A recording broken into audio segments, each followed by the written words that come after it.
तेलंगाना के खम्मम जिले की मत-केपली नामवर गांव में एक 9 वर्षीय बच्ची की करंट लगने से मौत हो गई। बच्ची मोबाइल चार्जर को सॉकेट आउटलेट में लगा रही थी। 5 जुलाई को बेंगलुरु में भी ऐसी ही घटना हुई थी, जहां मोबाइल फोन चार्ज करते समय करंट लगने से एक 24 वर्षीय छात्र की मौत हो गई। हाल के महीने में अलग अलग राज्यों में चार्जिंग के दौरान मोबाइल फोन में ब्लास्ट या चार्जर में करंट के कई मामले आ चुके हैं। मोबाइल चार्जिंग के समय करंट लगने का बड़ा कारण नकली एडाप्टर और नकली चार्जिंग केबल है। सूचना और प्रसारण मंत्रालय के मुताबिक भारत में 1.2 अरब से अधिक मोबाइल फोन यूजर्स हैं और 60 करोड़ स्मार्टफोन यूजर्स हैं, लेकिन बहुत से लोग अनसर्टिफाइड एडाप्टर और नकली चार्जिंग केबल की पहचान नहीं कर पाते हैं। अब सवाल ये है कि क्या मोबाइल चार्जर की पिन को छूने से करंट लग सकता है? तो इसका जवाब है कि आमतौर पर मोबाइल चार्जर के पिन को छूने पर करंट नहीं लगता है, क्योंकि चार्जर के बाहरी हिस्से को एक इंसुलेटर के रूप में डिज़ाइन किया जाता है, जो कि इंटरनल कंपाउंड से आपके हाथ तक बिजली के फ्लो को रोकता है। दरअसल चार्जर को कुछ इस तरह बनाया जाता है कि इलेक्ट्रिसिटी फ्लो इंटरनल सर्किट और चार्जिंग केबल के माध्यम से प्रवाहित होता रहे। इसमें करंट चार्जर पिन की बाहरी कवरिंग के माध्यम से फ्लो नहीं करता है।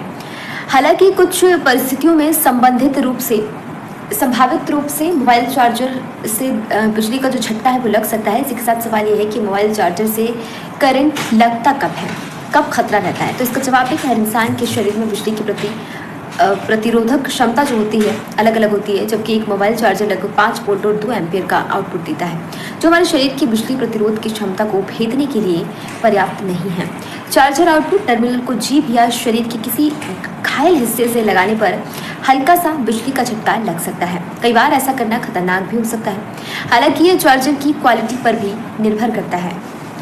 मोबाइल का चार्जर खरीदते समय हमें बहुत सारी बातों का ध्यान रखना चाहिए। तो चलिए मैं आपको बताती हूँ मोबाइल खरीदते समय किन बातों का ध्यान रखना चाहिए।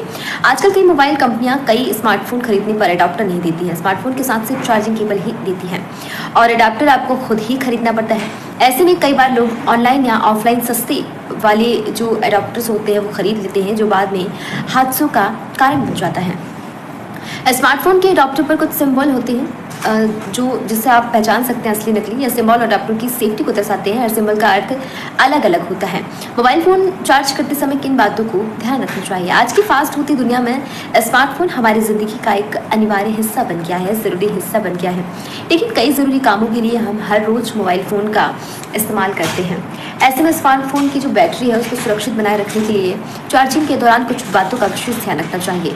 नए स्मार्टफोन के साथ आने वाले चार्जर का ही इस्तेमाल करना चाहिए। अगर आपके फ़ोन के साथ चार्जर नहीं आया है तो उस कंपनी का मोबाइल की क्षमता के मुताबिक चार्जर खरीदें। नॉन ब्रांडेड चार्जर का इस्तेमाल ना करें। अपनी फ़ोन की बैटरी चार्जिंग प्रतिशत हमेशा 20 से 80% के बीच रखें। ओवर चार्ज करने से बचे और बैटरी को 0% तक खत्म ना करें। इसका आपके स्मार्टफोन की बैटरी हेल्थ पर नकारात्मक प्रभाव पड़ सकता है।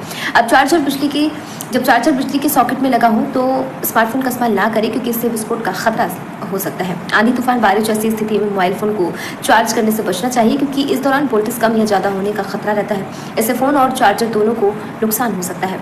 जब स्मार्टफोन की बैटरी का खतरा कम हो तो जब स्मार्टफोन बैटरी का स्तर कम हो तो इसे चार्ज करें जब तक कि वह 70 से 80% ना पहुंच जाए, यानी कि एक बार में ही चार्ज करें, बार बार इसे अनप्लग ना करें। अगर स्मार्टफोन पर बैक कवर लगाया है तो चार्ज करते समय कवर को हटाने की सलाह दी जाती है। कवर से बैटरी के हिस्से में अतिरिक्त गर्मी पैदा हो सकती है, जिससे बैटरी हेल्थ को नुकसान पहुँचता है।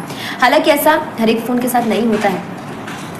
तो अगर आप भी स्मार्टफोन का यूज़ करते हैं तो इन विशेष बातों का ध्यान रखिए और चार्जर खरीदते समय भी